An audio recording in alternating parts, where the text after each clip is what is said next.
Assalamualaikum warahmatullahi wabarakatuh. Alhamdulillah, wassalatu wassalamu ala rasulillah, amma ba'd. Ibadah zakat salah satu daripada rukun Islam yang 5. Kewajiban ini atas orang-orang yang sudah memenuhi syarat, terutama kepemilikan harta yang lebih dari kebutuhan pokoknya dan kelebihan itu mencapai nisabnya.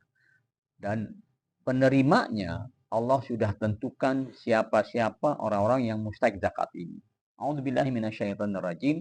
Innamas shadaqatu lil fuqara'i wal masakini wal 'amilina 'alaiha wal mu'allafati qulubuhum fir riqabi wal gharimin wa fi sabilillahi wa ibnis sabil. Allah berfirman, sesungguhnya zakat itu hanyalah untuk orang-orang fakir, orang-orang miskin, amil zakat, dan orang yang dilunakkan hatinya atau istilah mu'allaf, dan orang yang memerdekakan hamba sahaya, wal gharimin, orang yang terlilit hutang, wa fi sabilillah, untuk perjuangan di jalan Allah, wa ibnis sabil, dan untuk orang yang sedang dalam perjalanan namun kehabisan perbekalan. 8 macam golongan yang disebutkan oleh Allah itulah para mustahik zakat. Awas, jangan sampai salah menunaikan zakat, sebab kalau salah sehingga memberikan kepada luar dari 8 golongan ini, maka zakatnya menjadi sia-sia. Zakatnya menjadi tidak menggugur kewajibannya. Dia harus mengulangi zakat lagi atau menunaikan zakat lagi kepada yang betul-betul mustahik menerimanya. Jangan sampai salah. Siapa saja nih kriteria 8 golongan ini? Pertama, al-fuqara, orang fakir. Apa itu orang fakir? Orang fakir itu adalah orang yang tidak mampu memenuhi separuh dari kebutuhan pokoknya. Itu namanya fakir. Ya. Pamannya dia butuh sehari 100.000. Tapi karena ketidakmampuannya, kemudian keterbatasan tenaganya, sehingga dia hanya mampu memenuhi atau memperoleh di bawah separuh kebutuhan pokoknya. Umpamanya hanya bisa mendapatkan 40.000, 30.000, maksimal 50.000.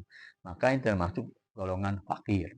Miskin memang lebih baik daripada fakir keadaannya, tetapi dia juga termasuk orang yang tidak mampu memenuhi kebutuhan pokoknya. Butuhnya 100.000, tapi dia hanya mampu memenuhi separuh atau lebih dari kebutuhannya. Dia hanya bisa memenuhi 60.000, 70.000. Jarang sekali dia bisa memperoleh 100.000. Maka ini termasuk orang yang miskin yang mustahik zakat. Al-amilina 'alaiha adalah amil zakat. Amil zakat ini adalah orang-orang yang bertugas mengumpulkan zakat, bertugas mendata muzaki, orang yang wajib zakat, bertugas mendata orang-orang mustahik zakat, bertugas menampung dan menjaga harta zakat atau memelihara harta zakat, kemudian juga bertugas untuk menyebarkan distribusi zakat, menyerahkan kepada para mustahik zakat. Nah, ini termasuk al-amilina 'alaiha. Ada yang bertanya, bagaimana dengan panitia zakat fitrah di masjid atau musholla? Itu tidak tergolong sebagai amil zakat yang mustahik zakat. Dia ini dianggap sebagai amil, dianggap sebagai panitia. Panitia dadakan yang biasa terbentuk hanya di bulan suci Ramadan saja, atau bahkan mungkin di akhir-akhir Ramadan baru dibentuk panitia zakat fitrah. Ini bentuknya panitia. Artinya panitia, dia bukan termasuk amilin yang berhak untuk menerima zakat fitrah atau zakat harta tersebut. Jadi bagaimana mengupah dia? Oh, ini tentunya tidak ada kaitan dengan upah. Ketika pembentukan panitia dikatakan ini sukarela kerjanya ya.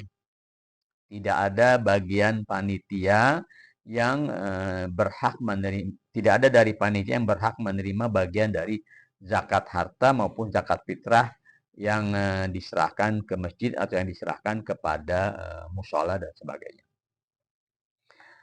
Wal mu'allafati qulubuhum, orang yang mu'allaf. Orang mu'allaf ini orang yang dilunakkan hanya untuk masuk Islam. Mungkin dia ada keinginan masuk Islam tapi khawatir kalau masuk Islam nanti menjadi orang miskin, menjadi orang fakir. Maka yang demikian itu ditanggung. ataupun dibiayai ataupun dijaminkan pembiayaan dari harta zakat. Atau ada orang yang sudah masuk Islam tetapi kemudian dia kondisinya menjadi orang fakir atau menjadi orang miskin, hilang pekerjaannya, hilang mata pencahariannya, maka dia berhak menerima bantuan dari harta zakat. Dan mu'alaf ini tentunya orang yang baru masuk Islam, bukan orang yang sudah sekian tahun masuk Islam kemudian mengaku sebagai mu'alaf. Tidak. Mu'alaf ini umpamanya baru 1 bulan, baru dua bulan, baru 1 tahun masuk Islam, ternyata kondisi ekonominya belum membaik, maka yang demikian ini dianggap sebagai mu'alaf. Ya. Wafir riqab. Wafir riqab ini artinya hamba sahaya yang dijanjikan kemerdekaan oleh tuannya. Zaman sekarang tidak terlihat hamba sahaya. Maka sang budak ini, sang hamba ini berhak untuk mendapatkan harta dari zakat untuk menebus dirinya atau membebaskan dirinya dari tuannya. Wal gharimin, gharimin ini adalah orang yang terutang. Dia orang berhutang karena penggunaannya bisa jadi karena terdesak kebutuhan pengobatan, terdesak kebutuhan makan umpamanya sampai ngutang, maka ini dia berhak mendapat bantuan zakat. Demikian pula ada orang yang berhutang karena mendamaikan dua pihak yang bertikai, mendamaikan dua pihak yang berselisih, maka dia berhak menerima zakat untuk menutupi atau melunasi hutangnya yang dia gunakan untuk mendamaikan dua pihak yang bertikai. Wa fi sabilillah, sabilillah artinya perjuangan di jalan Allah Subhanahu wa taala seperti perlengkapan senjata, peralatan perang dan sebagainya, ini boleh atau bahkan termasuk mustahik zakat dari harta zakat dimanfaatkan untuk bantuan atau pembekalan atau persiapan senjata-senjata perang yang digunakan fisabilillah. Nah, saat ini bagaimana kalau tidak ada peperangan di jalan Allah, tidak ada perjuangan di jalan Allah, boleh nggak dimanfaatkan harta zakat itu untuk hal-hal lain seperti dakwah Islamiyah, mendirikan tempat-tempat pendidikan yang nanti isinya adalah anak-anak kita belajar di sana, belajar agama Islam, belajar menjadi seorang da'i, belajar menjadi seorang penyeru, menjadi seorang pendakwah Islam, boleh tidak? Itu bagian dari fisabilillah. Banyak para ulama sekarang ini mempatwakan, mengatakan bahwa silahkan golongan fisabilillah tersebut hartanya, harta zakatnya dimanfaatkan untuk apa?